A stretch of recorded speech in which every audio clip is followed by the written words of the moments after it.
Welcome to episode 15. On today's episode, I spoke with Vassili Touline. Vassili is a corporate attorney who also operates several other businesses. He works with clients all over the US and helps them set up safe and structurally sound entities that are well protected from potential liability. We spoke about operating agreements, partnerships, working with family, and even shell companies. Since, we're both Russian. The bottom line is you don't want to get sued, and if you do, you don't want to be left too exposed. Why does any of this matter, and more importantly, why should you listen? Well, I personally never thought I'd ever need a lawyer, but then a series of events happened, and I found myself with a frozen account and in the middle of an ugly partnership dispute. If it wasn't for our operating agreement and some good legal advice, things could have turned out way worse than they actually did.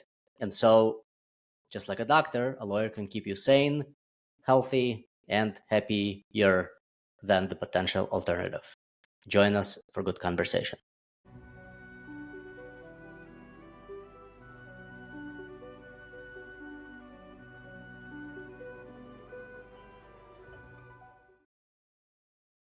What's up, man? Been a while.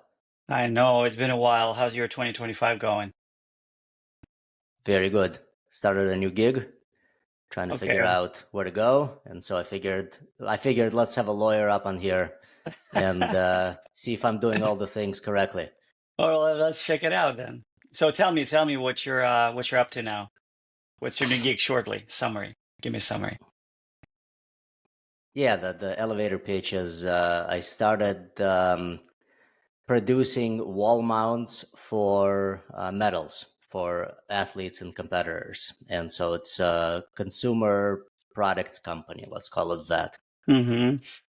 What's on? I've always been on the B2B side, and this is kind of the first direct to consumer product. So we'll see how it goes.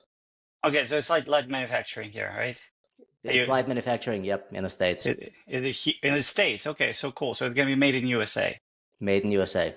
Okay, that's wonderful, man. I mean, I have like a lot of different metals, scattered around the house. So I think one of those uh, products that you have would be handy. So I All right, really look forward to. I'll ship you a couple. What do you Yeah. got? Like, what did you do? What kind of sports? Well, it's for my kids mostly. Like mine Okay. are long gone. Like they're like all over the place, But my kids were doing taekwondo and like gymnastics. So you name it. So I think it comes really handy. So I Oh, think that's it's a awesome. really useful product. I think it's really cool. So great thing, man. I mean, good luck with that. So obviously, from a legal perspective, what did you do? Where did you set up? Yeah, In Florida? so I set it up in Florida. I have an LLC. It's basically, Okay. this is kind of my second company, Okay. producing Right. uh, or a business, not producing things. But I was producing things before, but just not in America. And that Mm-hmm. one was set up in Chicago, and I imagine operationally state to state. Mm-hmm. Aside from maybe a couple of states, I think we talked about like Delaware, for example. Yeah. And Right. I know Oregon is another one because like I know Yeah. friends who've done car purchases and they've registered them in Oregon to avoid paying taxes. And so it's like There's I some think trades. There's Montana going on, for car payments, or like taxes, you name it. There are like all sorts of different things. correct. But And it, so both of my companies are like the past one we set up an LLC, and yeah. then the LLC at some point once we had enough capital turned into an S corp. And right now I'm starting with Mm-hmm. an LLC as well. It's not an S corp yet, but I think But it's in that's Florida, right? It's it where is you in live. it is in Florida. That's where I live. Correct. Yeah, exactly. Well, that makes sense. Honestly, it's just like, all those so like different jurisdictions, really need to understand, where your end goal is. A lot of people go to Delaware, as you know it. Like why do they go there? Some people think it's like some kind of tax incentive, but honestly, it's not the like main reason because a lot of companies really don't do business in Delaware, unless they're like a commerce company and also happen to do business in Delaware. A lot of companies, set up and lawyers actually advise, like me, I advise, setting up a company in Delaware. It's just because, Delaware is pretty much has the most advanced, corporate laws that protect the owners, the business owners, board of directors. They have really well settled, precedents for all sorts of different matters. So that's why you see like a lot of big companies in registered in Delaware, just because there are certain like awarded protections, for business owners and shareholders and directors. But that's Hmm. truly like the main reason, because Delaware is always at the forefront, of corporate law and new developments, and that's always been the case. And a lot of other states, they look at Delaware, what was going on in Delaware courts, and then they just gotta follow suit. So that's really like the main reason. It really had nothing to do with, taxes for the most part. Interesting. Because I know that a lot of like financial institutions set up in Delaware, like all the credit card companies and a lot of Yeah, banks are yeah. setting up there. Yeah, it makes sense, for your purposes, like I think Florida makes sense because, like if it's a small business, I would advise, honestly, registering like in a state, where you live and you do business, it kind of makes sense. But if for Delaware, like if you have let's say, I don't know, like you're trying to come up like with an investment company, right? You'll be maybe later on like selling to a private equity firm. So obviously, it's advisable to have your entity like set up in Delaware because a lot of like institutional players they prefer Delaware, to your Mm, point, right? And like if they buy into your company, they would prefer like if you already have a Delaware entity. Like it's not the end of the day, obviously. You would start like off somewhere and then you grow to a certain level, and somebody forces you to like, do something in Delaware, it could be done. It's just more complicated. So really, man, important, what's your end goal is, what you're trying to do. I think for your purposes, it kind of makes sense, where you are, be local. I mean, Is Florida has there, a good set of laws. yeah, is there a kind of a threshold financially that would not require you, but let's say suggest Hmm. that you would set up in Delaware or another state, for example? Because again, if you're like I'm starting from scratch again, and last Yeah. time I started from scratch, so it's like zero to a few million. Hmm. I don't think it matters, but I think if you're starting kind of like a large company with maybe investment or private equity, or you're looking to buy like a bunch of real estate, and you're like starting out kind of with a bunch of money in there, not from scratch. Does that make more sense when you to set up in a different state or no? Yeah, honestly, the answer is depends. It's all factual, right? It really depends on the set of facts and circumstances you're in. Um, I wouldn't say that you're like it's really driven. Like I personally don't think it's driven by the monetary value. You Mm, can invest in your company, $100 or a couple $1 million, and you still be. It would make sense, for example, to set up an entity for you in in Florida versus Delaware. But mm-hmm, again, like real estate, it's really like if you're becoming a real estate holding company and then you're creating like a portfolio that you would like to in 5 years sell to an institutional player, it makes sense maybe to like create like a holding company in Delaware, for example, mm, right? And then, your real estate is always going to be like on a local level in a way, right? Because you're buying real estate in, like certain states and it's all, kind of governed by the, local laws, the state laws, for example. So you would still have like a special purpose vehicle underneath that holding company that you may like register in Delaware. But again, it really depends on where you are, where you try to be. Are you trying to like source a lot of investments, from elsewhere? So all those sort of things, come into play, and you kind of try, to evaluate, with your, attorney or your business partners, and also keep in mind, like for example, Delaware has like a what's called like a franchise tax. It's basically you have to pay the state just to be in for being there. mm, So if you really don't do like a ton of, I mean, there are like two sets of tests. It's like revenue sort of, driven. What your company makes, or and there are like another one that it just kind of there are a couple formulas that the state kind of makes you like choose which mm-hmm. one is good for you. But like you could be paying like anywhere between 400 like to 600 bucks a month, just a A franchise month. tax. Wow. Oh, I'm sorry, not a month, a year. I apologize, a I year, was like, not a month. that's a good little business they got going. Yeah, well, they can have a good business going. I mean, Yeah. imagine how many companies are, registered in Delaware. Like everybody pays, even a minimum amount. It's not bad, Mm-hmm. for the state. Pretty good, uh, revenue generating item, obviously. But those like there'll be some expenses on top of you like incurring some other like business expenses just for being in Delaware. So it really needs to Mm, make sense for you, like again, as I said, like mostly it's not really tax driven.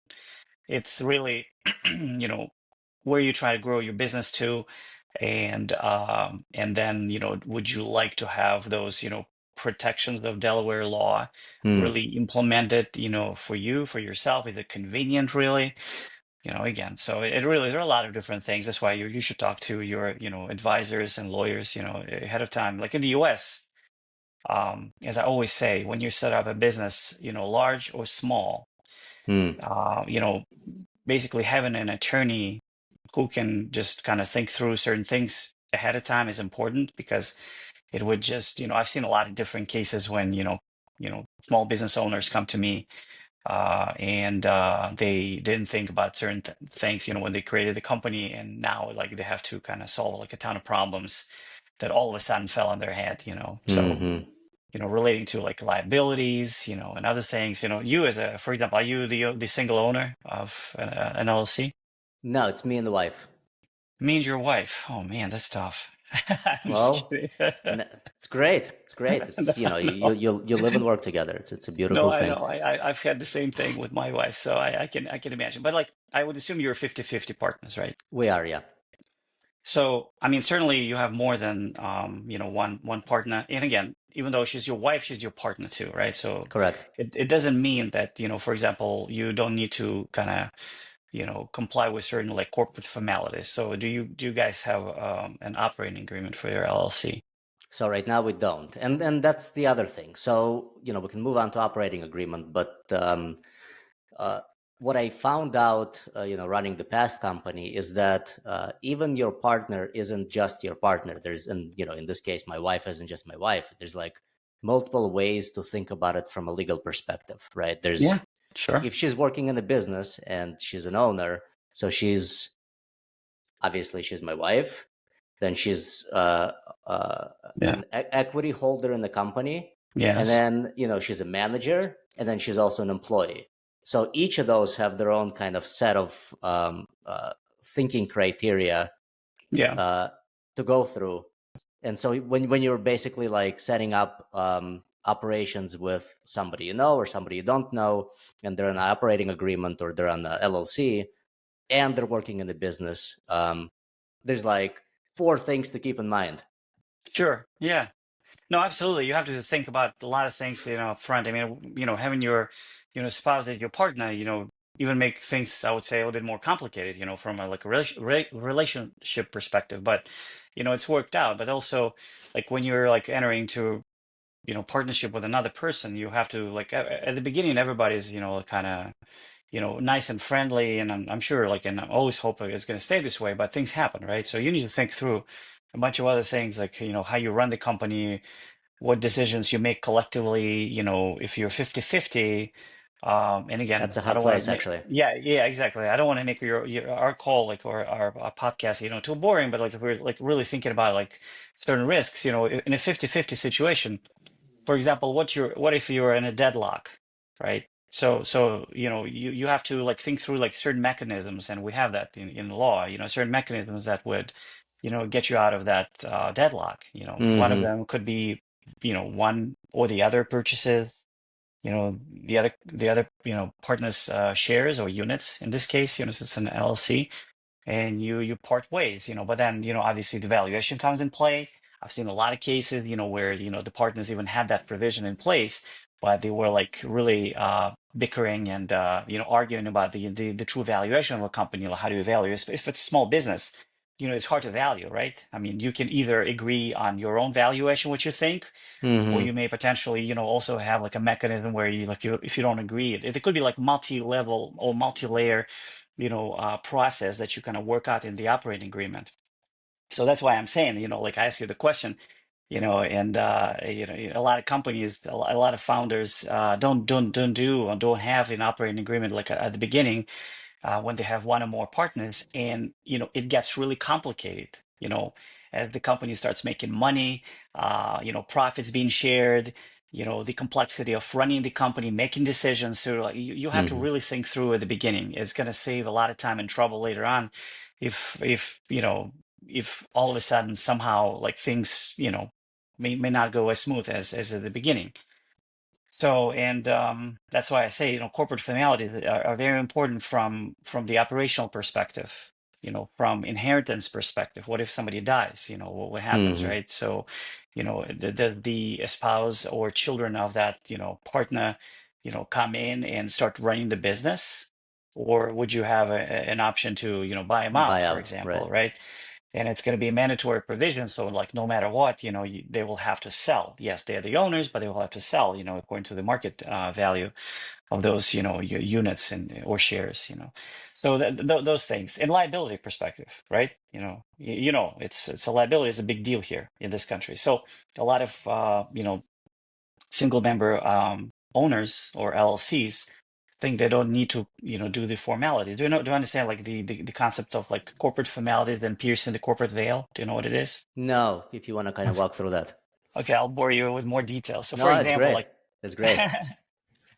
for example, like a lot of people think it's like, well, I have an like, why did you create an LLC? Well, I created an LLC because it's going to protect me from liabilities. Running a company, something happens, they sue the LLC, and like I'm protected. I'm not going to pay anything from my personal level. So the concept, the general concept of an LLC, because again, it's sort of like the the LLC concept, the company concept has been maturing, for like past decades, right? Because it's a pass-through entity in a way, that you as an owner, you kind of have a company, limited liability company, but like from a like tax perspective, for example, in most cases it's a pass-through entity. It like goes really up to you, to the main beneficiaries, and then you pay taxes.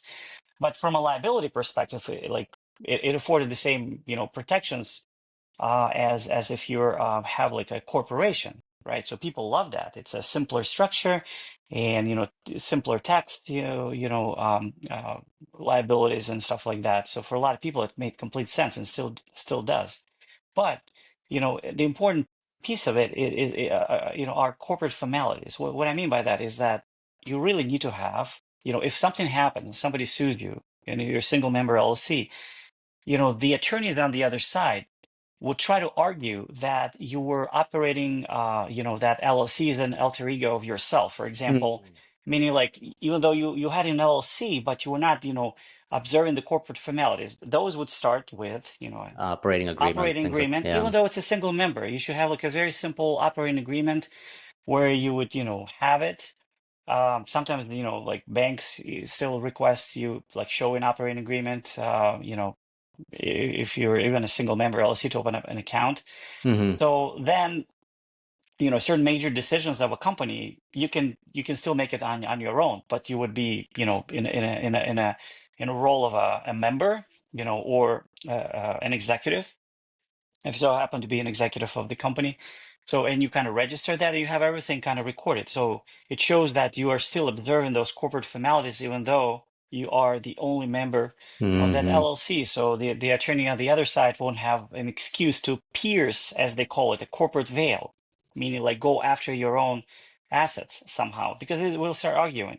The other thing is that's I see a lot of kind of issues with the commingling of funds, as we call it, right? Hmm. Hmm. So meaning like you Personal expenses, yeah, exactly. So you'd rather have your business account, and a lot of people do, but then from a business account they start like funding their own like personal expenses. Rolexes, and the Well, you Mercedes. I can, got yeah, yeah, it. but no, but look, I mean, Rolex and Mercedes, you can technically write off potentially, as a business expense. There are ways to do it. I'm not like a tax expert or a tax attorney, but you can do that. You can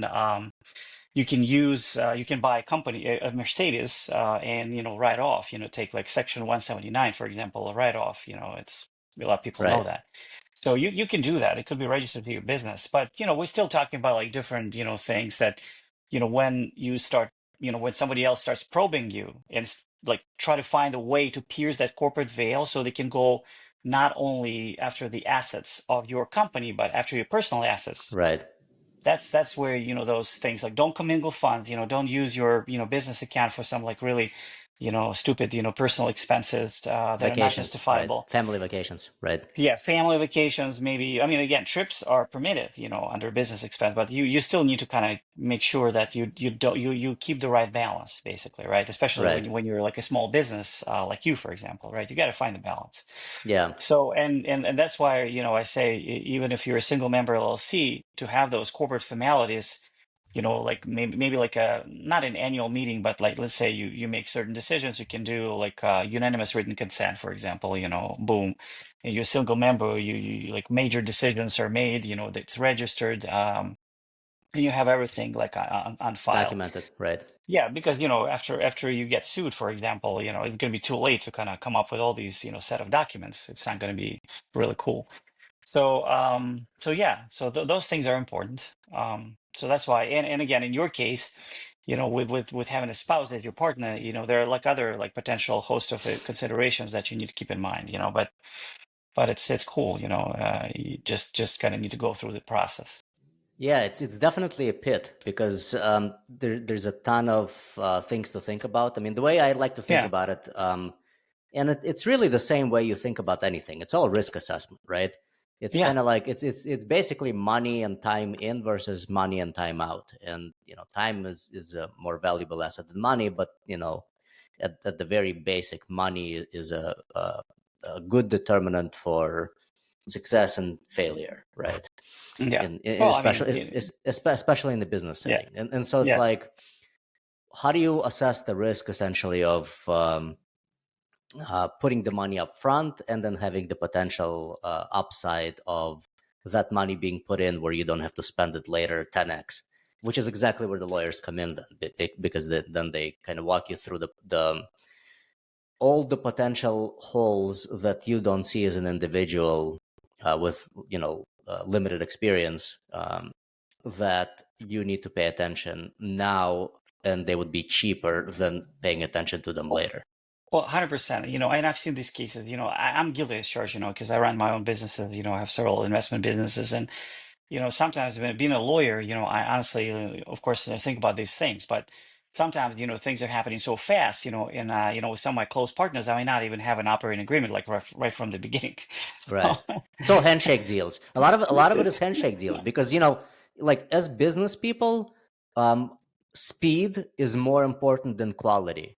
And so a lot of times you yeah, essentially double down on the speed side, and you kind of let the quality, by quality I mean like the legality, yes. the process, the systems, kind of get behind the speed, because first to market wins. It's not the one that has the best operating agreement wins, it's the first to market guy wins.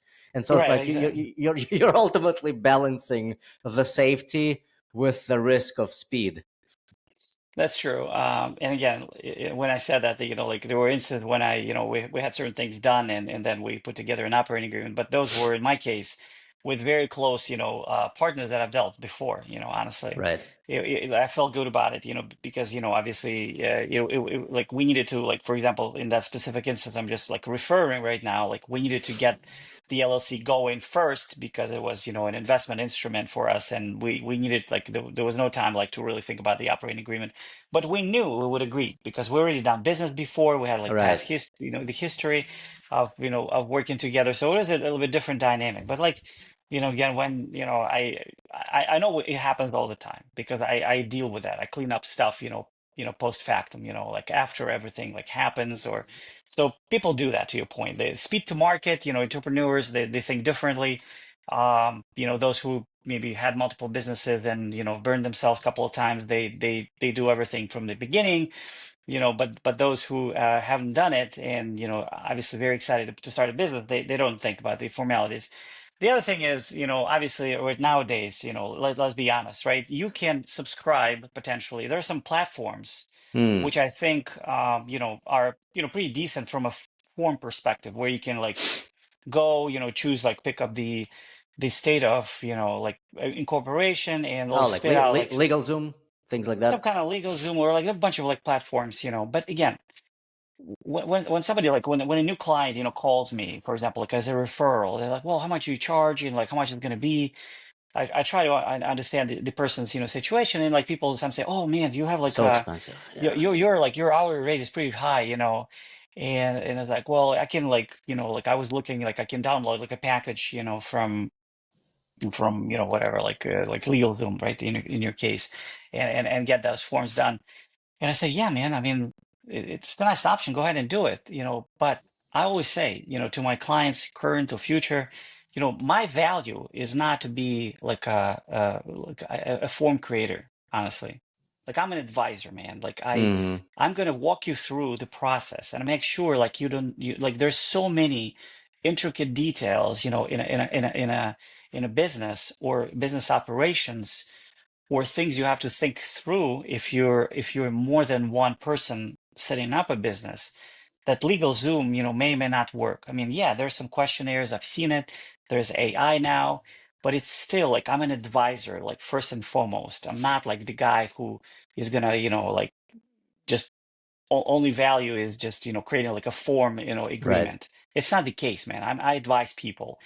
I have experience, in running the business, so I know the pitfalls, and that's why my value comes in. It's really being an advisor, strategic advisor, and help you out not to face those, challenges in the future and think through like different scenarios.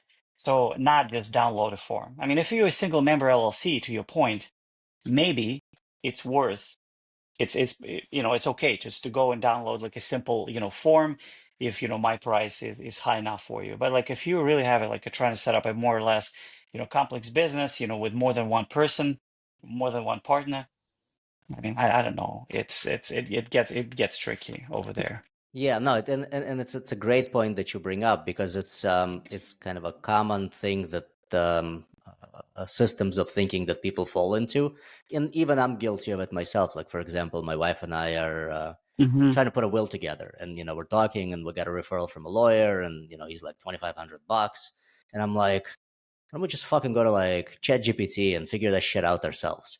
You know, like literally, I'm doing it myself, and I've been on the other side of it, where basically people have said, like, Yeah, I was trying to consult somebody on like business operations, for example, because I've done a yeah, ton of it.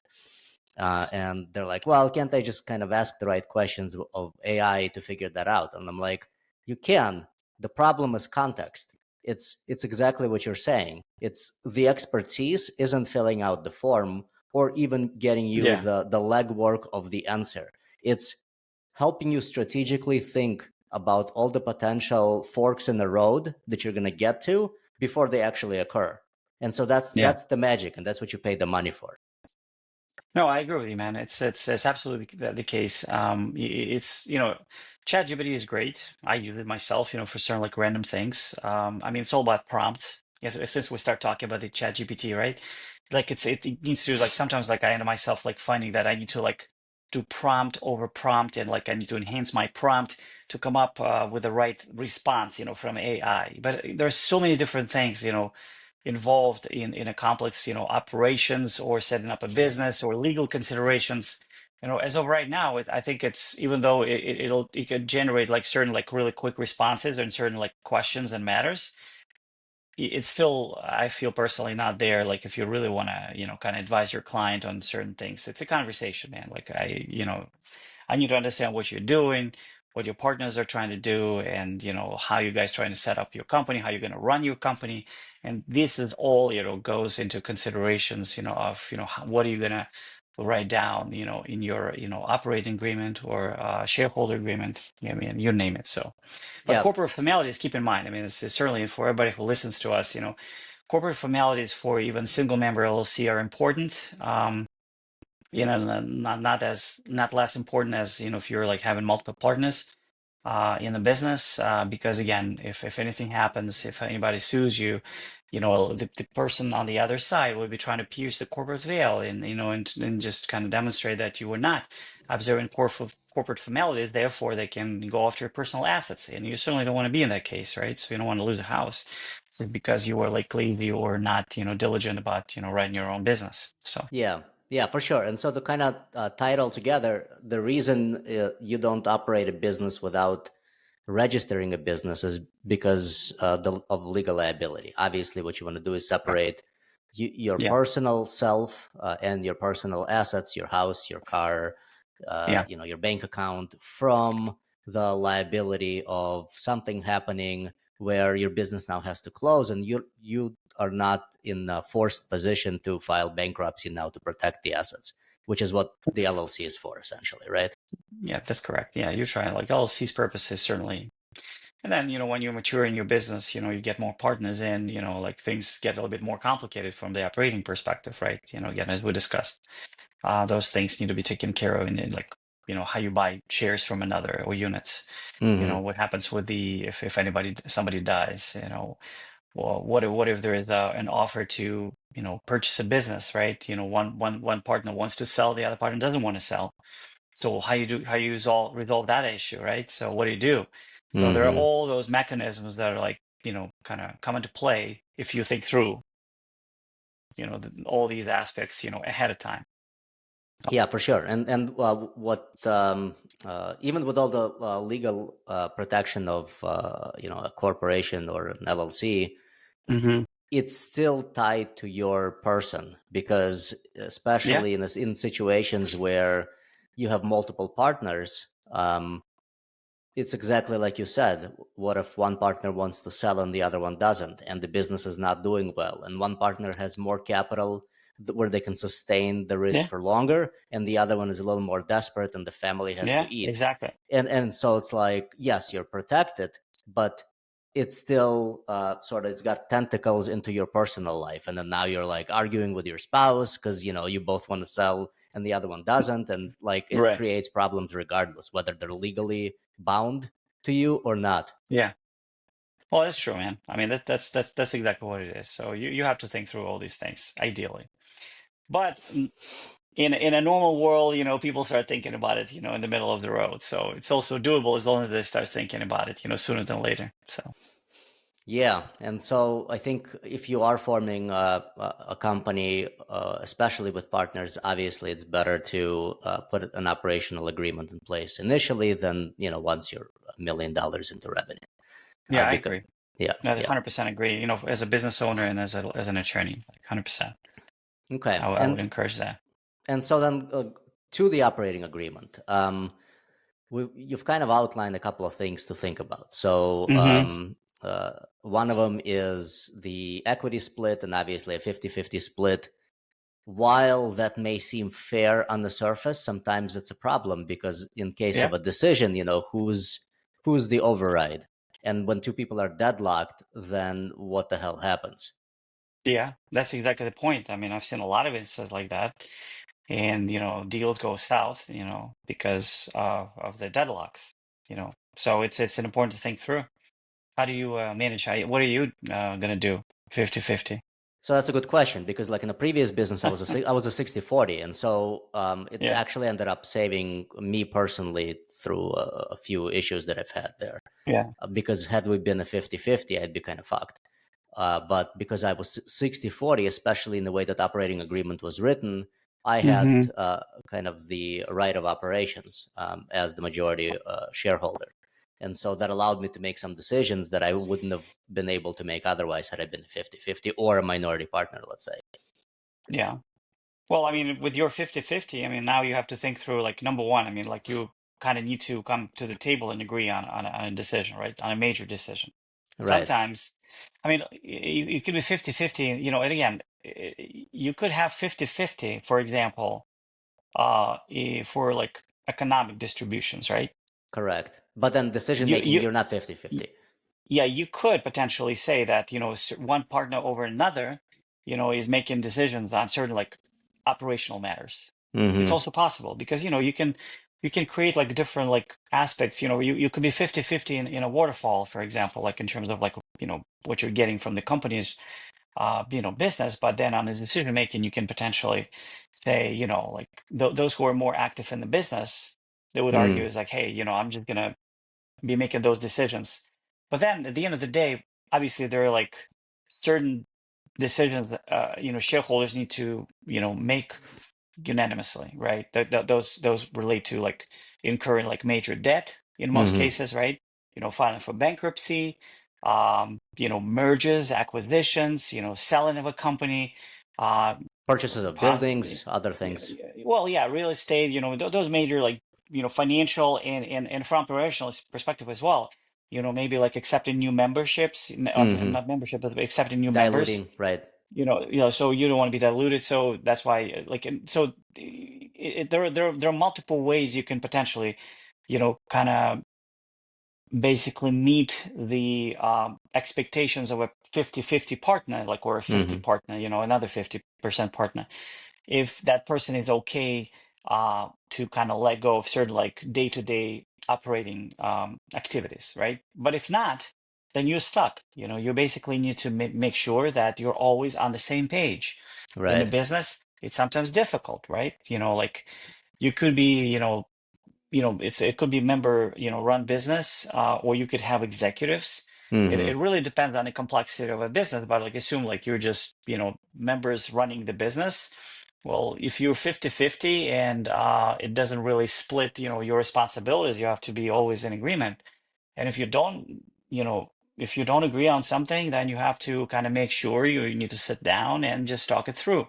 Hmm. But in a lot of cases, it's still there are instances, and I've seen so many of them when people cannot agree on certain major decisions, like concern like how the business takes course, like direction it's going, maybe from a strategic perspective, maybe from like incurring certain debt perspective.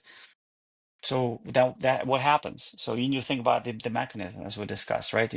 Like in your situation, same here, right? I mean, despite that she's your wife, I know her really well. She's great, but sometimes you may not, you may not come to a certain, business decision. So you have to, again, it gets a little bit more complicated when you have a family relationship, obviously. But if you don't, it means you need to like think through like, okay, what are you going to do? Sometimes it could be mediation, could be like a third party that's Hmm. trying to like make mediation, not in the sense of a court, like it could be like just a third party that will try to kind of help you arrive A at to a business certain to psychologist. sort of like like there could be a third party that you designate, obviously selling the business, right? So one may have an opportunity to purchase from another and vice versa. So, but then again, as we mentioned at the beginning of the call, our podcast, is that you know, the valuation of your shares, especially if it's small business, may be, sometimes tricky. So you need to think through that process as well. It's almost like a separate process, within that larger, process of figuring out what to do in a deadlock, situation. So it gets complicated. So you do need to think through like a lot of mechanisms. Sometimes there are multiple layers within that one small mechanism that you need to kind of think through. So Yeah, that's what it is, for And sure. then inheritance. The other thing is like there are two partners. One unfortunately something happens to him. A relative comes in, and what are you going to do? So you also need to think about that. So most likely that the other person who is not involved in a business, probably would need to sell. But you need to really kind of have that mechanism laid Outlined. out. Right. Yeah. So Yeah, there's a lot of points we can kind of expand on. So the first one is, running a business with my wife at this point in my life is actually fairly easy because a lot of our decisions and a lot of our thinking is on the same page because this is our second business in, and we're 20 years into the marriage, and we've I think at this point have already hashed out all of our differences, right? okay, good. Good to Um, hear.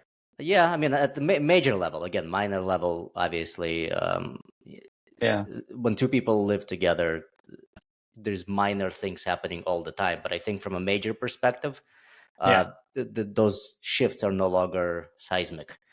Let's put it that I way. get you, man. I understand completely. I Yeah, I was yeah, in the same position. Still am yeah, actually. yeah, So for sure. Because it's I do like have I do have a business with my wife, so I it's the get it. you're like an Italian restaurant. It's Yeah. basically it's you live and work together. It's like and I don't No, know I if it's like it. all I mean, I like don't know if it's only it's for been it's been Italians. probably not, since we're like not Italians, we still, have That's right. certain businesses with, with our spouses. And, in my experience, yeah, it's been a great ride. I personally enjoyed it. And, I actually value my wife. She's smart, and it's actually great to have her as a partner, on multiple ventures that we have. So yeah, I get it. I get it. But I Yeah, mean, do you have any concerns about that? I mean, you still have an operating agreement, so obviously, for sure. in your case, it's like it's gonna you guys are gonna sit down at the table, have a nice dinner, and hash everything out. So in your case, I get it. If you're with a different partner, as we said, he's not your relative or your spouse, it's gonna be completely different conversation, different considerations, certainly. Yeah, for sure. To that regard, other than my wife, I don't know if I'd want to have business with relatives. I actually don't like working with relatives because of, you know, the term familiarity breeds contempt is pretty evident. The Mm. closer, especially Yeah, like the Russian community, it's kind of like anytime you know somebody at like a car dealership, there's always fear that you're gonna come in and you're like, come on, brother, give me the best deal. And he's always gonna say, it's like, fuck, I gotta make some commission too. So you're never in the same so you're never in the same happy place. Like ideally, I yeah. like it's weird because like ideally if you have a friend who runs a business and you wanna give him your business, Yeah, you always feel obligated to pay him more than what that's worth because he's yeah. a friend, right? And on the other side, he always feels weird charging you less because it's like, yes, we're friends, but this is a business. So it's like You're right. familiar relationships are generally never a good mix.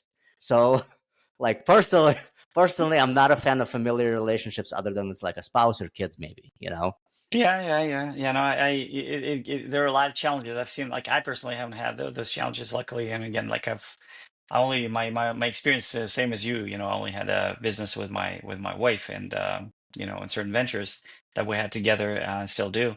But I agree with you that that caused like a ton of like you know heartburn, and a ton of other, complications and considerations that you play. Yeah, I agree with you, and especially if you're like that guy that owns, a dealership or is a sales guy. You have like dozens of people coming over to you expecting some kind of really better Correct. than an average, deal, right? So, no, Correct. I get that. It's also Um, it's also very difficult to come in and sort of enforce your position to a friend because it's like things I would say to like a barista that fucked up my drink at Starbucks, I would never say to a friend, even though it could be justified. Sometimes you have to yeah, enforce your position, especially like you're in business.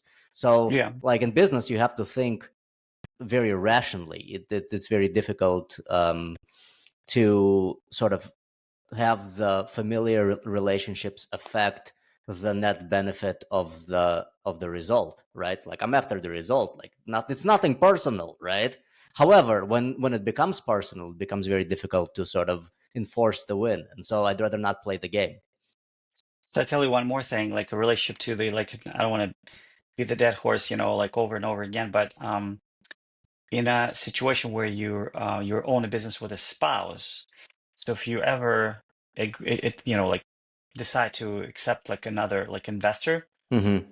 or investors into the business, I Mm-hmm. tell you one thing, like they're like I've personally seen that those instances before where investors feel very weary in entering into a business where there's a couple that owns it, Yeah, because for some reason they have like a perception that, yeah, they look at you as a one, you know, one single unit, entity, but yeah, there's two single people, unit, right? but there are two people. So like things sometimes go really weird.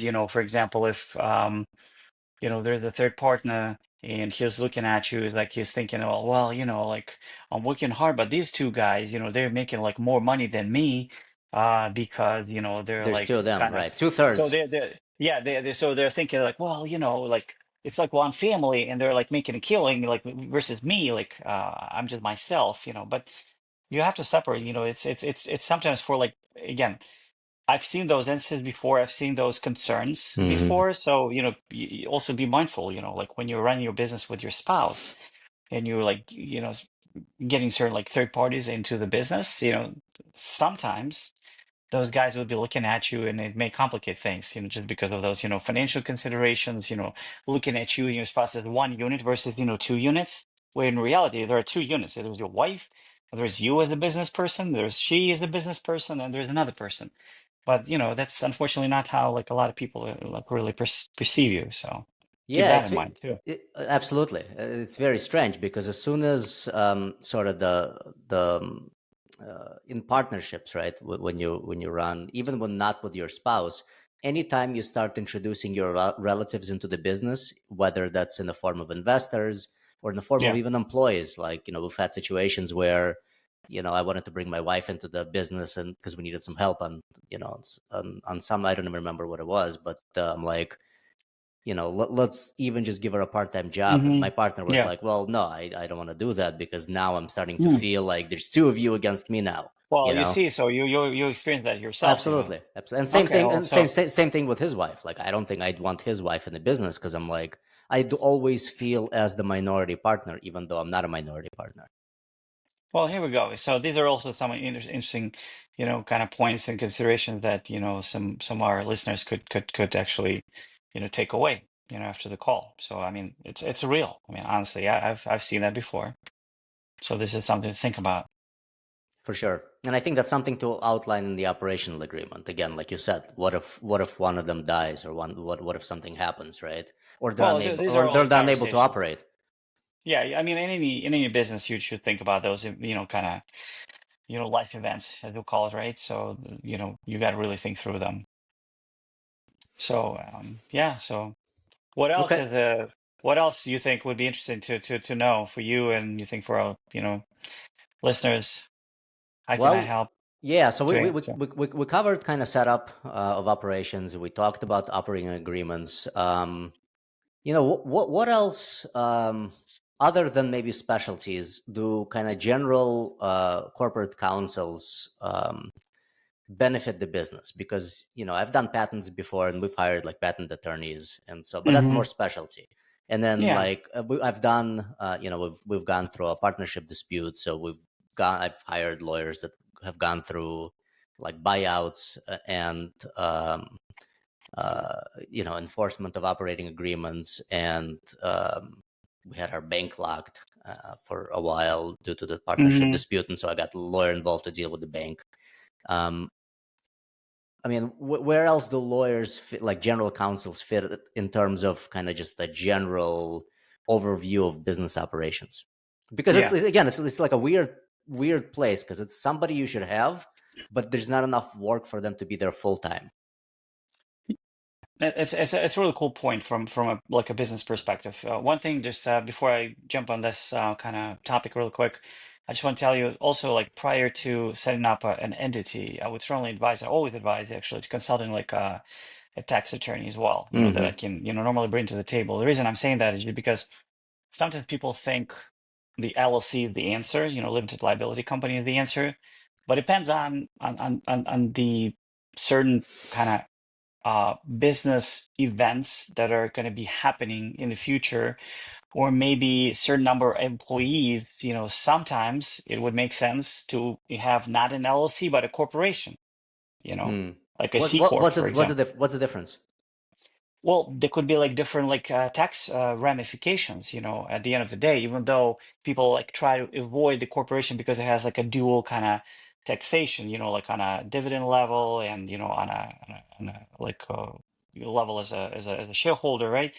But sometimes it makes sense to have the corporation versus an LLC. It really depends on the set of circumstances, because if you plan on hiring a bunch of people, you may be better off running a corporation, because there are certain like tax benefits, for Mm. example, C for corp you as, versus S as a corp even. corporate.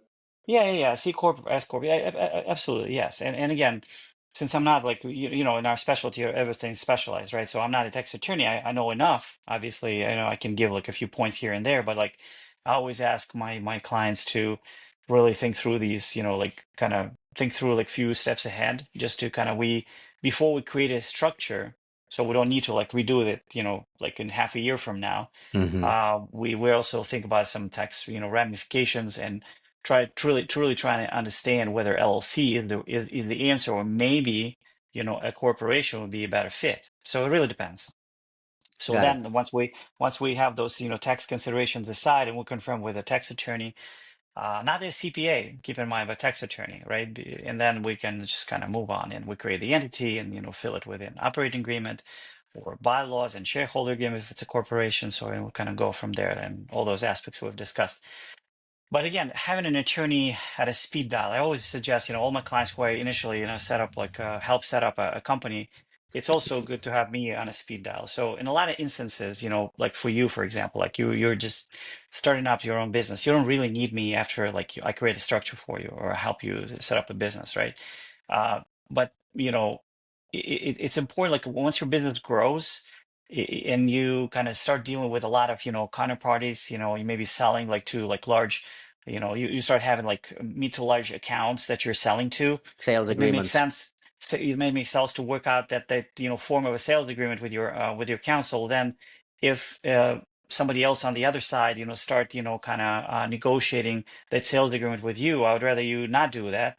But even though you're smart, I know like a lot of people, I've done that already. Like they with can, yeah, but I yeah, mean, there could be instances. Trust me, like yeah. I've had like a very long career now, and I've seen all sorts of different things. I was in house, where I was negotiating with like, oh, like I can't like, I mean, honestly speaking, you can't really negotiate. Like if you're an attorney, like I can't negotiate with you because you're not an attorney, right? So Hmm. you gotta have an attorney. But a lot of people still ignore that and they still do it, right? But basically, you once you see that, you have certain amount of work, there's a way, and I provide that service. There's a way for me to be like, in essence, your outside general counsel. So like once you're like start like building your business, we can work out, for example, and see, okay, well, you know, you at least, call me like a couple times a month, maybe, and I'm dealing like with a couple agreements a month with you. So maybe it's worth, for us to have like some sort of like a short routine instead of an hourly basis. We have like an arrangement where I start paying you, or you start paying me. I'm sorry. It'd be great. It'd be great if I you can start start. paying me. I can start paying you, man, like for your product, but you start paying me for my services, right? So I don't know, but there is in essence, like almost like a general counsel as a service, situation. A lot Yeah. of attorneys, do that. It makes more sense because you don't want to like charge them like $500 an hour every time, but you sort of like it's a kind of win-win. You have a retainer. You don't feel. I always try honestly, like with my clients, who I serve, and like my clients right now, because I also run other investment businesses, if you know it, right? So I Hmm. only have like a handful of clients. They're like mostly high net worth individuals and family offices for the most part, right? Hmm. They're doing like, mergers and acquisitions, buying businesses, selling businesses, like a lot of complex stuff, real estate investments, you name it, and we sometimes work together in certain investment opportunities. But I try make sure that a client doesn't feel shy to call me and talk to me and not thinking like, oh my God, like I just spoke to the guy like 15 minutes, he's gonna bill me, like send me a bill. Like I try to avoid that situation. I try to Hmm. make sure that, my clients who I work with, they call me without a fear they're gonna get a bill. Because, a lot of small business operators, they're like, and I hear that all the time, like, oh my God, like I just had like a call with the dude for 10 minutes. He sent me a bill. I was like, yeah, I Yeah. mean, Yeah. a lot of lawyers do that. I mean, they send you a bill for 10 minutes. It doesn't matter. It's his time, time is valuable for the lawyer. I mean, think about it. Like you're one of, I don't know, like dozens of clients a day he talks. If he like doesn't bill you for your like 10-15 minute call, well, it means he worked for free, that day, right? Yeah. So it's like, there are considerations, but to your point, they're like, I know I do it, some other of my colleagues do it. We have this service that we try to work it out. So to your point, man, it really depends. You should have your lawyer or a person you trust who is an attorney on a speed dial, and make sure you don't do a lot of important things by yourself, but like try to get them involved. At least Hmm. from considerational perspective, or get involved in negotiations. Certainly put together some nice form agreements if you're in a retail or manufacturing business, with retail clients, your vendors. Yeah. I mean, you name it. Also sometimes if you're buying services, a lot of these big, sophisticated vendors will give you like a form agreement that you need to kind of, Right. sign. Right. But sometimes you will sign it and there'll be no room for negotiations. But sometimes it makes sense to take a look and see, if there are any some kind of like red flags in that agreement, maybe you don't want to commit to, So Yeah. See what you're so, signing up for, and yeah, absolutely. And but I want to tell you, just like the important thing is, there are ways to work out with your attorney What the so it's not engagement going to is, kill, yeah. right? So it's not going to kill you as a business owner, as a growing business. It's so like you shouldn't be like I'd like to encourage everybody who like start working with me, like new clients, is like don't think you should be calling me only when you have a problem. Like let's work through like certain things. I think like what you need and try to be available to my clients, and then if it makes sense, if things get busy, then we can work it out, certain like fixed fee arrangements, with if it makes sense. Sometimes it does make sense, sometimes it's a la carte, and I say, hey, I'm just going to do this agreement, it's going to cost you most likely this amount. Yeah, no, absolutely. And I think it also depends on what kind of business you're running. So a lot of the investment, M&A, obviously, and real estate, Yeah, it's oh, more complex and more involved. they're also all like deal heavy, and so each deal basically Yeah, requires its own set of eyes. Like for yeah, me, let's say on the product side, there might be a few instances where I would actually need a lawyer, or like operating agreement, maybe it's the yeah, original setup. sure. And then anytime I would, let's say if I get into Target or something like that, they send me a sales agreement. I'd want to make sure I check that for sell through Yeah, periods in case yeah, the product sits on the shelf for like six yeah, months. Like what happens yeah, there, yep, or payment terms like they're net 120, and like what the fuck's gonna happen if they don't pay you? What are you gonna go after Target here? yeah, the Uh, 120 exactly. right. I see those. I see those too, man. That's crazy. It's like I can't believe people are asking for that shit. Well, I've seen it even longer. I was like, come on, seriously, guys? Are you kidding me? Even 120 seems to be like a stretch, I mean, to a lot of, small businesses. Correct. It's like And net 120 or 2% discounts. Like, hold on. And then you just negotiated the sales price with me. It's like, what are we talking about here? Like, am I yeah, making well, any money even? not to divert, my other business that I have with my partners, it's called Merchant Cash Advance. So we actually work with small businesses, like for the same reasons, like factoring, like factoring. uh, you know, receivables, financing is basically a lot of companies, have those 120, 180 days, of payment, but they need cash, so to kind of operate, right? Pay salaries, do some other things. Hell yeah. That's where, that's where, our company comes in and, kind of lends, to those businesses. That are pretty much secured by, already like sold, orders. Sold orders, It's right? called You it's look at the called factoring. purchase orders, right? Yeah, it's basically like factoring, or sometimes people call it like receivables, financing. So, but yeah, it's for that specific reason, man. It's a huge market, for our company that does that, and it's also, unfortunately, like a reality to your point, where you see like a lot of like big companies that are like really pushing those terms like 120, 180 days, payments, which is insane, It's but it's it's crazy, and again, you're back to sort of thinking about yeah, all of that through the lens of money in versus money out, or what's the risk assessment? Because yeah, there's multiple vehicles to be able to fund that. Obviously, if you have your own money, or if you have $1 million in the bank as a small business, great, but not many do. And so you got to start thinking about, like, do I go to a company like the lending company you're describing that you run, or do you open up a credit line, assuming you can get one? And so it's yeah, like that's yeah, basically another place where you start talking to a lawyer. 100%, man. I mean, that's it. I mean, that's it. Yeah. But anyway, I so mean, the only other question that we didn't really hit on that I wrote down was shell companies, because mm, there's another layer of protection in terms of personal liability, and even hiding who the person is behind. A lot of that is shell companies. You always hear, especially we got like two Russian guys talking here, so it's like everybody's like, ah, hold the fuck on, is there Keep in mind, a Russian guy who is a licensed attorney in the U.S. for I a understand. very long period of time. I I understand. don't do shell companies. I know, and No, no, yeah, but in reality, when you say shell companies, I mean they truly don't exist, really. I mean, it's it's also a the ultimate. name people use for more like trusts rather than a shell company, Yeah, right? yeah. Well, the trust is a completely different ballgame, and we need to have like a separate call. And I'm certainly not a trust attorney, but I know enough of trust. I have my own trust, personally, that I don't really use it for now, but it's there, for like inheritance, will purposes, considerations, obviously, as you know it.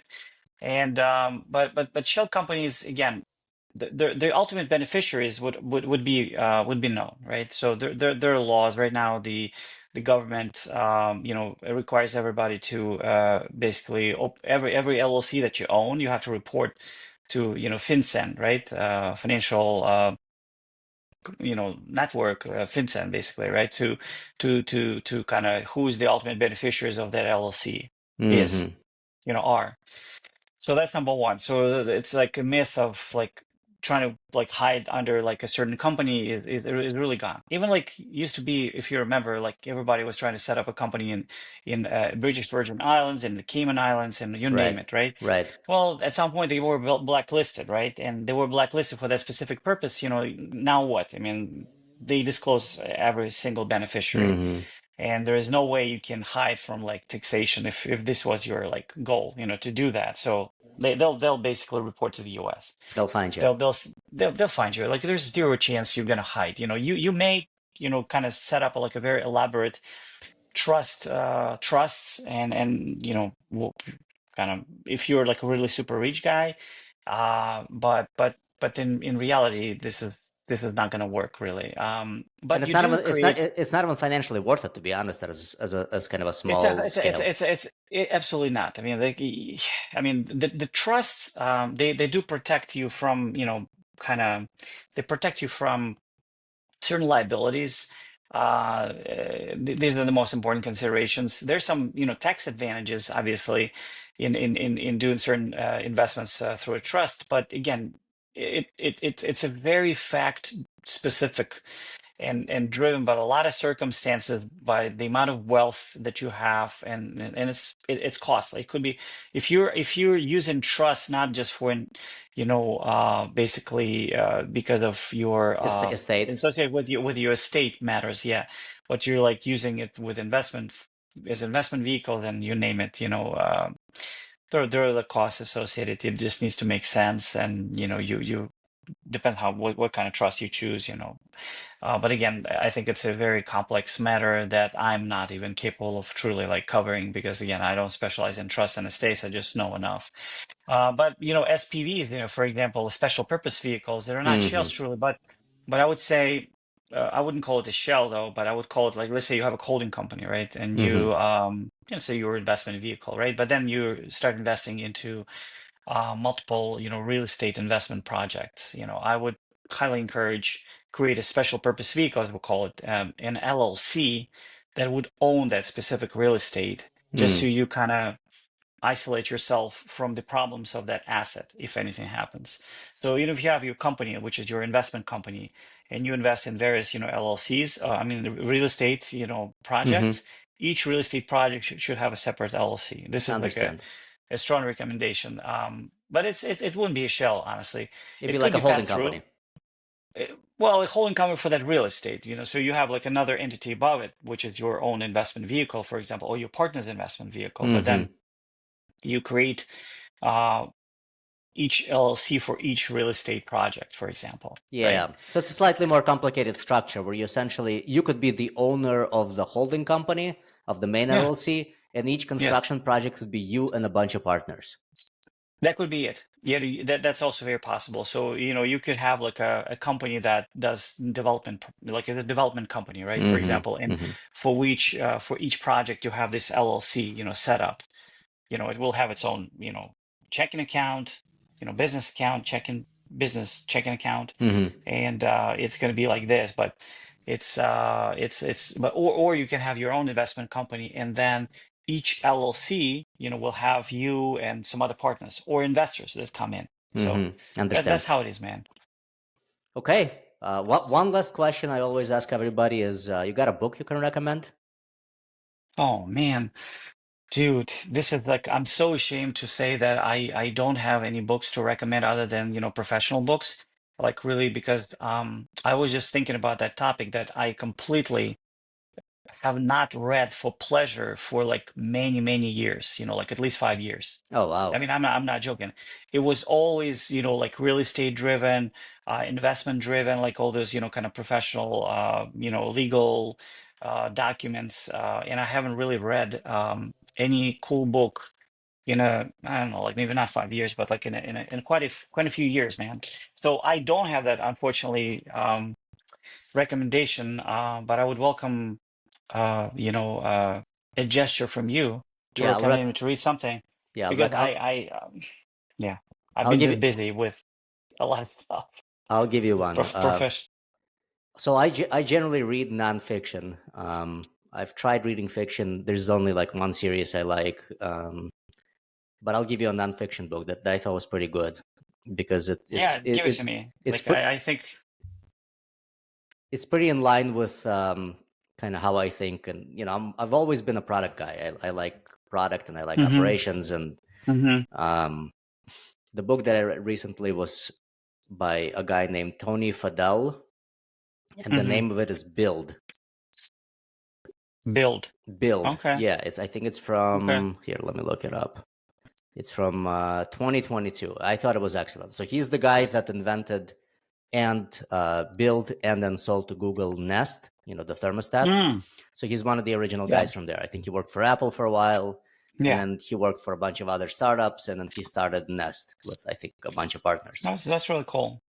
I I was I read a lot, obviously, in my profession I do read a lot. That's what I said. Like I read a lot. I read all different things, different like articles, different you know um articles on a professional level, on a business level, but like a book, I think the last book that I read was about, the Schwartzman, like Blackstone, the Barbarians at the Gate, or Enemies, And yeah, I know which Barbarians one at, you're talking about. so Enemy at the it was Gates. yeah, it was a really cool book about, the Blackstone, Uh huh. how it was created, and also the KKR and all sorts of other things. So it was a really interesting book. I was fascinated, how the M&A stuff and leverage buyouts were, kind of happening back in the 80s. That was a really cool book. I remember that book. It was probably one of my last books that I read quite recently. Okay. Well, we'll put that in the So show notes. yeah, exactly, exactly. But again, I do need to brush up on some, on some books, and start reading them more. Aside from, and of course, being from a Russian background, I really feel like I want to reread the Russian classics. Certain books from that period where we studied in school, but not necessarily kind of lived the life through. And now Hmm. you're reading you know, um, those pieces, and already being where you are in your life, it's just completely different perception. So I really would like to do that. That's on my list. Yeah, that's great. They say that you should read the same book multiple times because at every time you read it, you're in a different state of mind, and so you pick up things that you wouldn't have picked up before. So it's like I cannot agree more with that. I've done it before, and it really works. I mean, 100%. I yeah. agree with that statement. Sometimes when you read or listen, like I listen to books a lot, and half the time my mind is wandering as I'm listening to them. But then the second Oh, time I listen to them, like I pick up on the things that I kind of spaced out mm-hmm. about. Yeah, yeah, yep. Cool, man. It was great All conversation. I right. appreciate all the Same insight. here. Oh, absolutely. Hopefully the listeners will find this useful. Get a I hope lawyer. so too. Talk to a Yeah, lawyer. talk to a lawyer. Definitely talk to a lawyer, especially if you're setting up a business. It's always a good thing. A lot of good lawyers are not going to really, charge you for just a conversation, initial conversations, and just I'm always happy to help whoever like talks to me. So Awesome. Hopefully I can send some people your way. And and, okay, and, and thanks. and hopefully for a good reason, not that they're, in Yeah, financial exactly. dire Not to straits. solve problems, right? There we Correct. go. That's the Awesome, man. goal. Thanks again. All right, man. Well, good talking to you. Have a good one. See you around. All right, bye.